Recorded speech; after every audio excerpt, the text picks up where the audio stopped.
നമസ്കാരം. ഇന്ന് മെയ് 30 ലോക മൾട്ടിപ്പിൾ സ്ക്ലിറോസിസ് ദിനം. മൈ MS ഡയഗ്നോസിസ്, എൻ്റെ MS രോഗനിർണയം എന്നതാണ് ഈ വർഷത്തെ പ്രമേയം.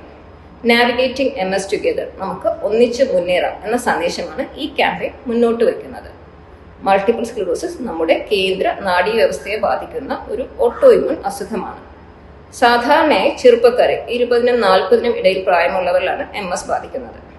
പുരുഷന്മാരുമായി താരതമ്യം ചെയ്യുമ്പോൾ സ്ത്രീകളിൽ രോഗസാധ്യത 2 മുതൽ 3 മടങ്ങ് വരെ അധികമാണ്. MS-ന്റെ ലക്ഷണങ്ങൾ പെട്ടെന്നുണ്ടാകുന്ന കാഴ്ചമങ്ങൽ, കൈകാലുകൾക്ക് അനുഭവപ്പെടുന്ന തരിപ്പ്, മരവിപ്പ്, ബലക്ഷയം, ബാലൻസ് ഇല്ലായ്മ, അമിതമായ ക്ഷീണം തുടങ്ങിയവയാണ്. പലപ്പോഴും ഈ ലക്ഷണങ്ങൾ വന്നു മാറുന്ന ഒരു സ്വഭാവം ഉള്ളതുകൊണ്ട് തന്നെ പലരും ഇത് തിരിച്ചറിയാൻ വൈകുന്നു. എന്നാൽ MS ചികിത്സയിൽ സമയം വളരെ പ്രധാനമാണ്. കൃത്യമായ സമയത്ത് ചികിത്സ ആരംഭിച്ചാൽ മാത്രമേ ഭാവിയിൽ ഉണ്ടാകാൻ സാധ്യതയുള്ള വൈകല്യങ്ങളെ നമുക്ക് ഫലപ്രദമായി തടയാൻ സാധിക്കുകയുള്ളൂ.